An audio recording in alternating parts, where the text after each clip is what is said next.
নমস্কার, তোমাদের সবাইকে সানা স্মাইল এডুকেশন সেন্টারে স্বাগত জানিয়ে আজকের পর্বটি শুরু করছি। আজকে তোমাদের জন্য নিয়ে চলে এসেছি তোমরা যারা সপ্তম শ্রেণীর দ্বিতীয় পর্যায়ক্রমিক মূল্যায়ন পরীক্ষা দেবে তোমাদের জন্য ইতিহাস বিষয়ে সাজেশান নিয়ে চলে এসেছি। তোমাদের এই সাজেশানের মধ্যে থাকবে, প্রথমে আমরা দেখাবো সিলেবাস, তারপরে 2 নম্বরের প্রশ্নগুলো যেগুলো গুরুত্বপূর্ণ, তারপরে 3 নম্বর, তারপরে 5 নম্বর। যে কটা প্রশ্ন দেওয়া আছে প্রতিটা প্রশ্ন গুরুত্বপূর্ণ, তোমরা অবশ্যই ভালো করে পড়বে। চলো সিলেবাসটা দেখা যাক। দেখো, তোমাদের সেকেন্ড ইউনিট টেস্টে এই 3টি অধ্যায় থেকে পরীক্ষা হবে। 4 নম্বর অধ্যায় দিল্লি সুলতানি, 5 নম্বর অধ্যায় মোগল সাম্রাজ্য, 6 নম্বর অধ্যায় হচ্ছে নগর বণিক ও বাণিজ্য। এই 3টি অধ্যায় থেকেই তোমাদের দ্বিতীয় পর্যায়ক্রমিক মূল্যায়ন পরীক্ষা হবে। চলো এবার আমরা দেখব প্রশ্নগুলি। প্রথমে আমরা দেখব 2 নম্বরের প্রশ্ন কোনগুলো গুরুত্বপূর্ণ। দেখো, প্রথমে 1 নম্বর আছে হুন্ডি কি, 2 নম্বরে আছে সুল ই কুল কি, 3 দাগে আছে বন্দে গান ই চিহল গানি বলতে কি বোঝো, 4 দাগে আছে 12 ভূঁইয়া কাদের বলা হয়। 5 নম্বরের প্রশ্ন দেখো, মোহাম্মদ বিন তুগলক কেন তার রাজধানী দিল্লি থেকে দেবগিরিতে পরিবর্তন করেন। খুব গুরুত্বপূর্ণ, যে কটা প্রশ্ন দেওয়া আছে প্রতিটা প্রশ্ন গুরুত্বপূর্ণ, তোমরা অবশ্যই ভালো করে পড়বে আর সঙ্গে অবশ্যই পাঠ্য বইটি খুঁটিয়ে পড়বে। 6 দাগের প্রশ্ন দেখো, কুতুব দিল্লি বলতে কি বোঝায়।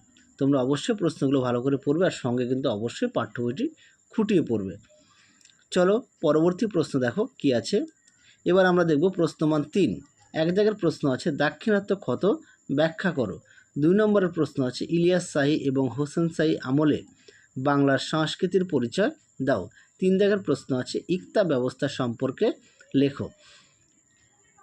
পরবর্তী প্রশ্ন দেখো, তার আগে বলি তোমাদের আগের ভিডিওতে আমরা রায় ও মার্টিন প্রশ্ন বিচিত্রার সমস্ত বিষয় সমাধান করে দিয়ে দিয়েছি মডেল প্রশ্ন সেট। তোমরা যারা এখনও দেখোনি অবশ্যই দেখে নিও।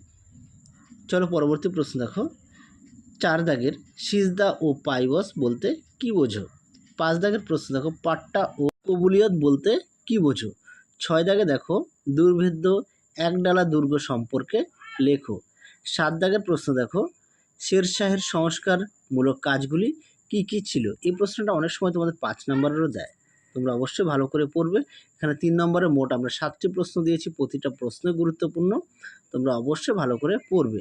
আর এই যে কটা তোমাদের সাজেশান দেওয়া আছে সমস্ত প্রশ্নের উত্তরই তোমাদের আমরা রায় ও মার্টিন প্রশ্ন বিচিত্রায় যে মডেল সেটগুলো আছে সমাধান করে দেওয়া আছে, তার মধ্যে থেকে সমস্ত প্রশ্নের উত্তরগুলি তোমরা পেয়ে যাবে। তোমরা যদি দেখে থাকো দেখবে সমস্ত প্রশ্নের উত্তর সেখানে দেখানো আছে।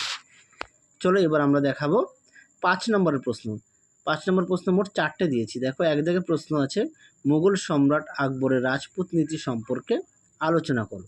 2 দাগের প্রশ্ন দেখো, আলাউদ্দিন খলজির অর্থনৈতিক সংস্কারগুলি আলোচনা করো। 3 দাগের প্রশ্ন দেখো, শেরশাহের শাসন ব্যবস্থায় কী কী মানবিক চিন্তার পরিচয় তুমি পাও তা লেখো।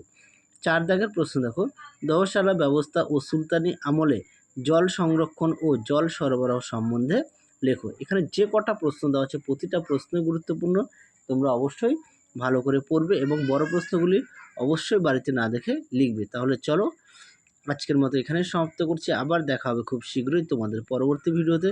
তোমরা সবাই সুস্থ থেকো, ভালো থেকো, টাটা।